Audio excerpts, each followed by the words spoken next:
Alright guys, so this is the New York driver here with a review of the infotainment system.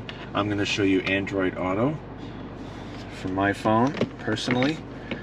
I know that's weird that I have an Android phone because lots of people have iPhones, but I might switch to an iPhone for my next one. But I like Android, I like the choice, I like the customization of it.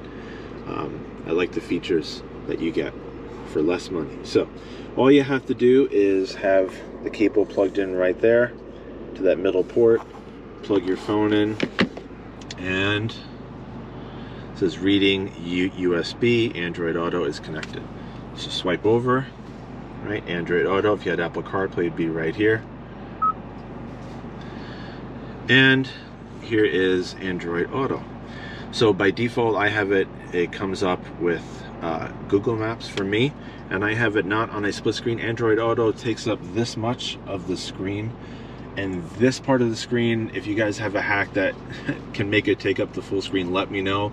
I actually have the setting on not to use a split screen, so I would think it would take up the whole 10.25 inch screen, but it doesn't. It takes up this much. And over here it just has my phone information in Android Auto. You can have this as a split screen, so you can have time here or weather. If you're subscribed to Sirius XM, you can have the other navigation, which is really weird to have the Google Maps and the built-in navigation right next to each other. So you can set this. I think for iPhones you can probably use the whole screen, but for my phone there's nothing I've been able to do, so it uses this much. For Android Auto, this is Google Maps, so really nice, really accurate. Obviously this is the default that most people use. Haven't had any problems with it. It's saved me definitely a lot of time. Sometimes I'll put it on because sometimes there'll be accidents that I don't know about or don't show up before I leave, and then it'll say, you know, there's a faster route, and it'll reroute you, and it's helpful. So down here is my Apple Music. I know I have an Android phone, but Apple Music sounds really nice with their new spatial audio. I think that's really good design, and I think that's a really good way of describing it. So they have spatial audio. You know, a lot of other people say high res or HD audio or FLAC files, or, you know, these different things. And most people say, well, I can't hear a difference. And I would describe it to people more like, well, if you listen to lossless files that are high quality, some people say, well, you know, they're playing frequencies that you can't hear. So yes, that's true. You know, those recordings have frequencies that you audibly can hear, but it makes it sound more natural. It makes it sound like you're there in the room with the person or in the hall where they were playing. You know, it adds the reverb and the richness to the sound and the echoes. It just makes it sound more like you're in the room with the person. So I think spatial audio is a good term for most people to describe it, because when you listen to it, the music has more space, like it's more natural sounding. I like it a lot. I think they did a great job with it. So all you have to do is click on that, bring that up over here. Simple. This is the Android Auto screen here.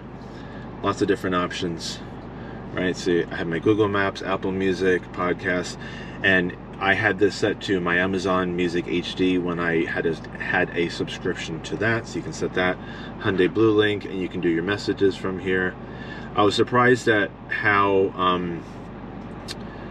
limited it is. This is the default app here for Android for their Google messages, and a lot of it you still have to do, even when you're stopped. A lot of it you still have to do with voice commands. First car I've ever had with Android Auto or Apple CarPlay, so I thought you'd be able to do more with it. But a lot of it, even when you're stopped, is a lot of voice commands, which I guess is safer. Excuse me. But if I was stopped like I am right now, I wouldn't do a message through the infotainment. You know, I would unplug my phone and I would do it, obviously. So down here under customize, if you click customize, it says that you have to do it on your phone for me anyway. So I have a Samsung Galaxy S20. So it's kind of weird. So you know, I click customize and it tells me, well, you can't do it here, you have to do it on your phone. So, and if there's any settings with Android Auto that you want to change, you can't do it while your phone is connected. So if I went, for instance, I'll show you, if I go under setup and I go under devices and I click on Android Auto, it says unable to change the setting while using Android Auto. So if you want to change any of the settings, then you'd have to unplug the phone. So take the cable out, click on Android Auto, and now you can do it. So first you have to have it enabled, which it is by default, and then it says use split screen. So I have that off, but I still have that weird part on my screen. I'll show you one more time. So if I plug in my phone, it's hard to do this with one hand. There we go. Okay, so reading USB, Android Auto. All right. So if I, hold on one second. All right. Home. All right. Android Auto. All right. So right here, this is still here. Android Auto. Maybe they'll change this with an update in the future. I don't know for sure. Hopefully they will, so it'll take up the whole screen. Not a big deal, but something that you currently can do with Android. I think with iPhones it does take up the whole screen, but I'll have to borrow my wife's iPhone to try that out. So that's it for Android Auto. Very easy to use. This is the last app that you used, so I usually switch back and forth between Apple Music and the Google Maps, so I just switch back and forth. If I click on this, right, this is Apple Music, and then if I click on that, then it goes back. So easy to change. If you're on Apple Music and you have the navigation, it'll come up right here. When you have to turn on a road or you have to do something, it'll come up here on the bottom. Okay, so very handy. I've gotten used to it and I use it all the time, as I'm sure most of you do if you have these systems in your car, and this way you don't even have to worry about the main system. So under setup, I basically just set the car up how I wanted it in the first week or two, and then 90% of the time I use Android Auto, you know. So I plug it in, I click on it, and this is what I use. All right, so pretty easy to use.